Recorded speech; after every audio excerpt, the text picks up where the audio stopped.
Thank you so much, ladies and gentlemen, for joining me to yet another episode of Health, Hygiene and Wellness. My name is Barasa Saenye Nicholas, and today in the show I have Dr. Silas Wambulwa, the same guest we had last week, and this time we are having a discussion about some pleasure issues, some STI and STD issues, and we will narrow down to supergonorrhea, a trending disease that is ravaging the youth and specifically the bracket of 15 to 24 years. I hope you stay tuned to this exciting and a very educative discussion in this show. So welcome, Dr. Thank you so much. Thank you for sparing some time to talk to us today. Sure. Yeah. Now, if you can just go directly to STDs and STIs. Yes.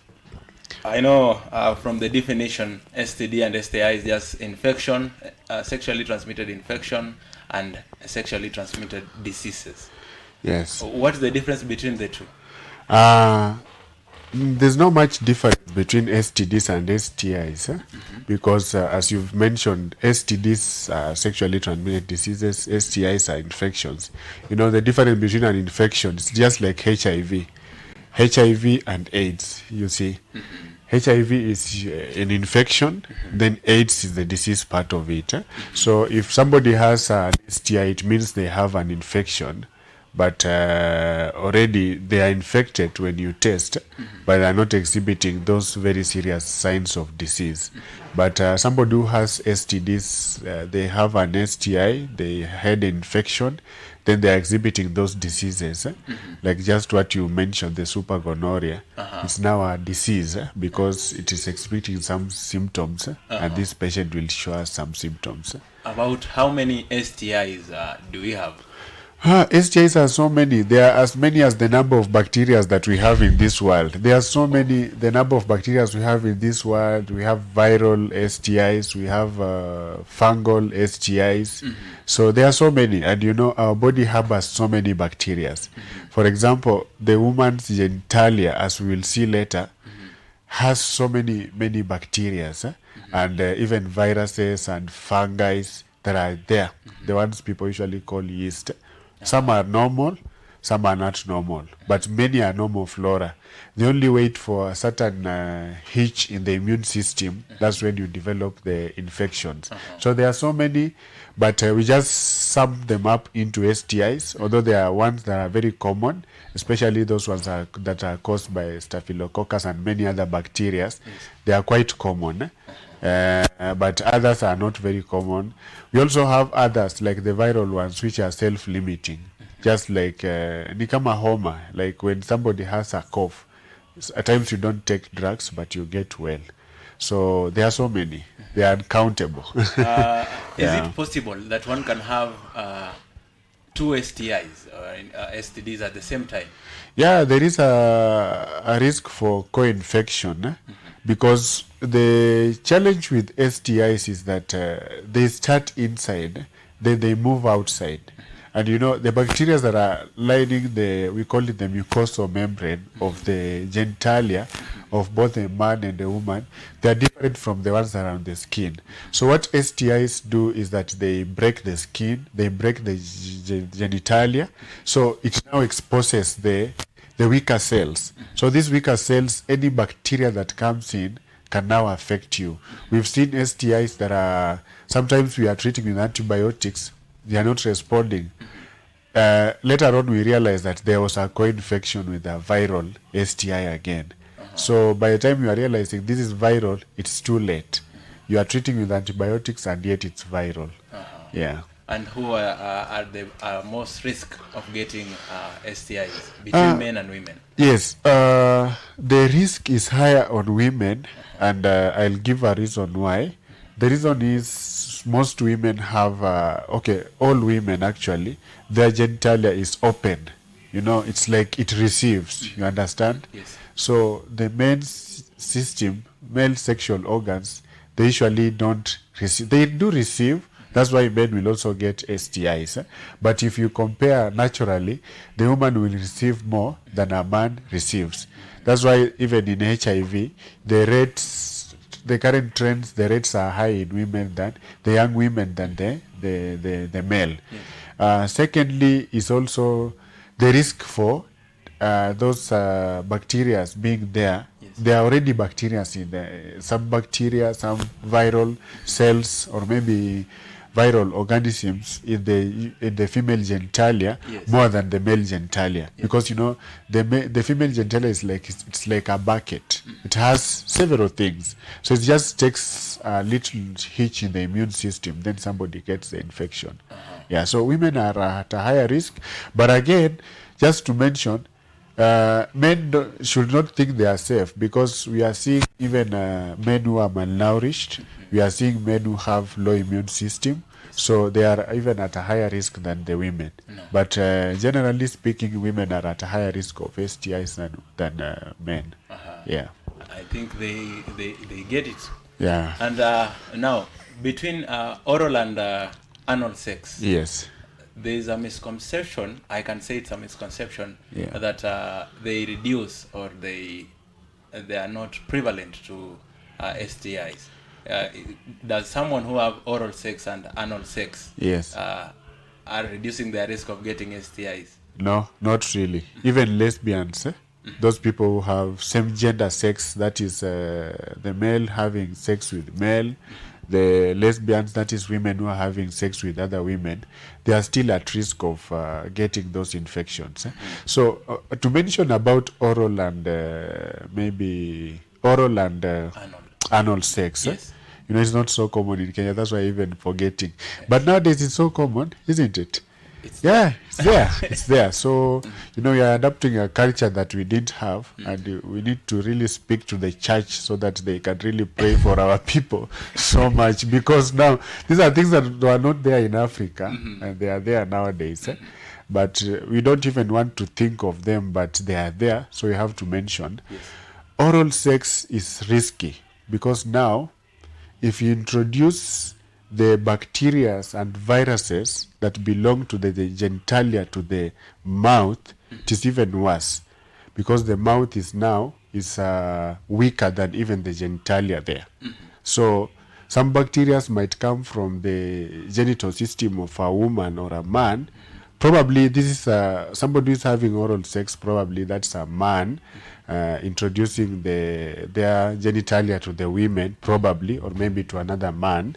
So likely they might have picked some bacteria from a certain woman somewhere, so they're introducing them to the mouth. You know, the mouth has also mucous membranes, just like the female genitalia or the male genitalia.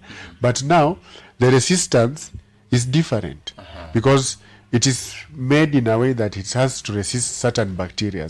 So whenever you are exposed to a bacteria that belongs to the genitalia introduced to the mouth, be sure you will get an infection, because there's nothing to protect Now you. you'll get an infection of the mouth or STI. And you not really, we can't call it, is it an STI? It is still an STI, but now it has migrated. For example, To the mouth. Yeah, candidiasis.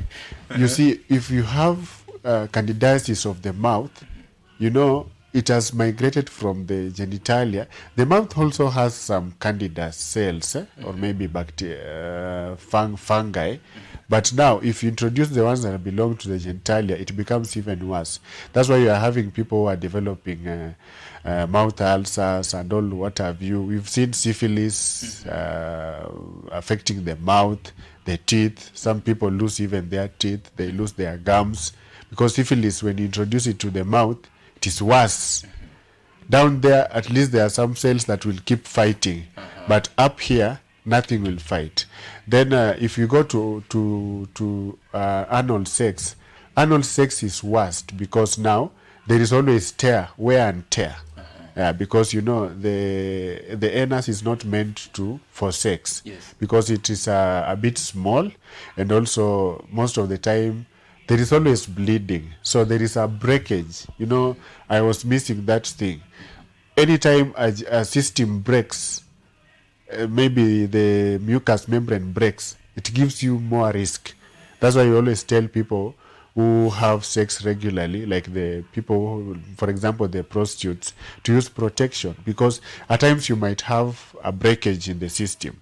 So anal sex leads to breakage all the time. Rarely will you have several sex episodes, maybe with people using anal sex, and you don't miss maybe breaking the system. So once you break it, the entry of the bacteria is there, or the entry of the virus is there. So definitely you will get an infection. And just for your knowledge, these systems look almost the same. They are mucous membranes. So when they are mucous membranes, they have very fragile cells. The bacteria loves those mucous membranes. Those That's their hiding STIs, place. yeah, those STIs love the mucous membranes. And anal is even worse because you can easily get what we call a fistula. Soon you might start passing stool through the vagina if it's a woman, or maybe sometimes urine might start passing through the anus just by you exposing yourself to anal sex. So when those bacteria affect the anus system, it is bad for you, because now it might create what we call a fistula, a connection between the anus and the system used for passing urinary urine. system, yes. Yeah, the urethral system. So the urinal system, I mean. So when there is that connection, there is leakage of urine, there's leakage of stool. So you can imagine that situation. It will not be comfortable for somebody. Yeah. Now, I got STI at one time. Yes. Am I at risk of getting it once again? Yeah, there's a higher risk for somebody who has had an STI before, unless they change their behaviors, you know. If you have not changed your behaviors, definitely you might get, because they always leave a mark. You will always see, when us doctors we examine our patients, we will always know a patient who has had an STI before, or one who has not had. It depends on the level of the STIs, like gonorrhea, syphilis. They always leave our bodies with very, very serious injuries to the genitalia. So the system has been weakened. So definitely you are at a higher risk of getting another STI than somebody who has never had an STI. Yeah, so there's a higher risk. Yeah. Talk about prevention. Are Yes. condoms the only way to prevent STIs from spreading? No, there is ABCD. A is Abstinence. abstinence. Yes. So condoms just form part of it. Yeah. So abstinence is better. You know, the problem, as you mentioned in your introduction, it is affecting our young people. Yes. Yeah. And you know, these young people are so much they are having a lot of knowledge on sex. And you know, they are having a lot of knowledge on sex at the wrong time. Because when you are in adolescence, you are definitely, all of us pass through adolescence, and you know that stage how it can be. You want to explore new things. And if it's food, you've eaten, you know. If it's playing, you've played. If it's running, you've run. So You the want to only explore new thing things. that you have not explored is sex. And you know, when you are exposed to that knowledge through phones, YouTube, and any kind of, through movies, whatever, the soap operas, you know, this thing that people keep watching after supper as a family. You know, those are the things that are exposing our youths to these things. So the youths are being exposed more. And you know, it starts from the mind. Don't expose these youths to these things at the wrong time, because they are in adolescence. You cannot control them. Even if you tie them in your house, they'll just get out, because the energy that is there in adolescence is different. If you can take an example of yourself when you are in your teens, and now when you are in your 20s or in your 30s, the energy for, let's say, sex has gone down. Yes. Because you know, there was a desire that was pushing you. And you know, they sometimes they don't even control it. That's why we are having teenage pregnancies, because those hormones are superior to them. They are very strong. So that's why they want to explore.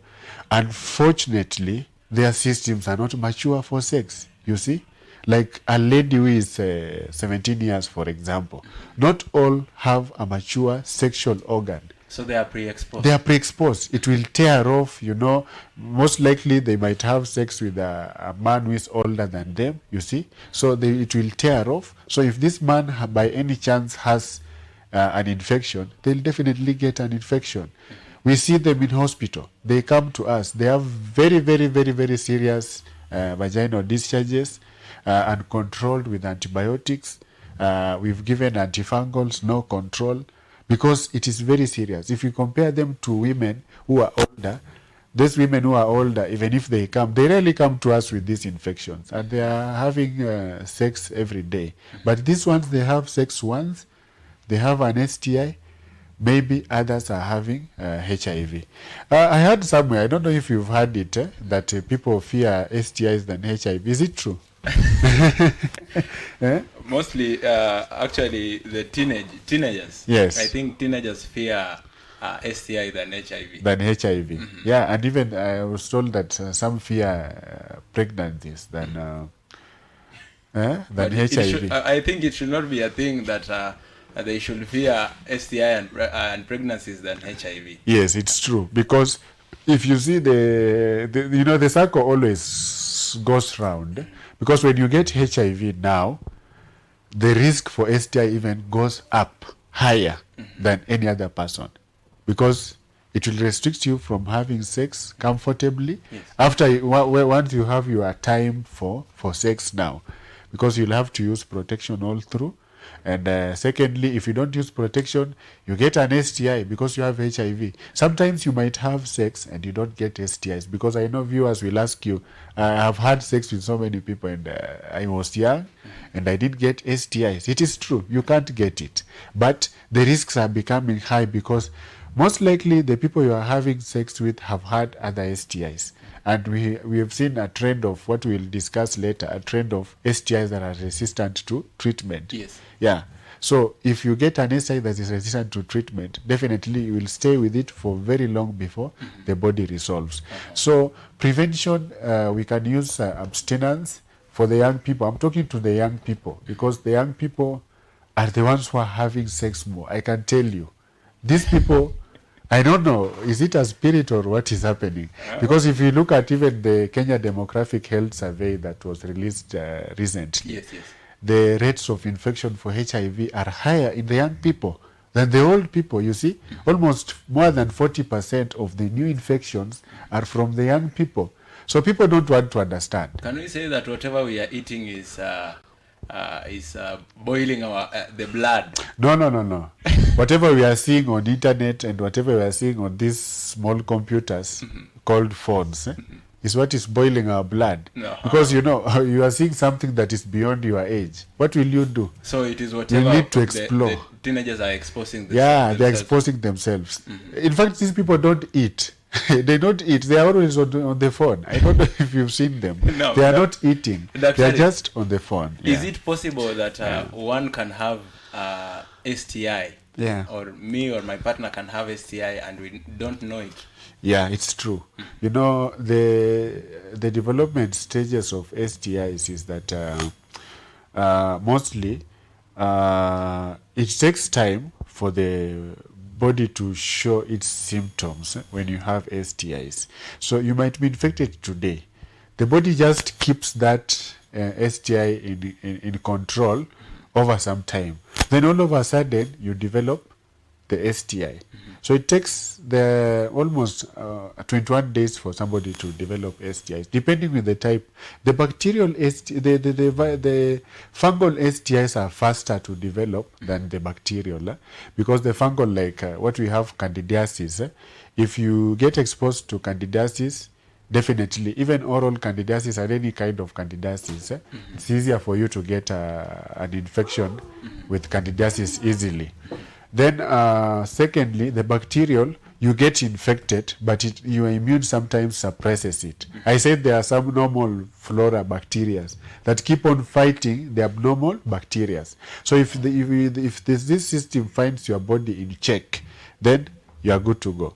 But if you are at risk, like for example, you are having sex with multiple partners, you see, you are getting a dose here, you get another dose here, you get another different dose here, definitely you will develop the infection easily.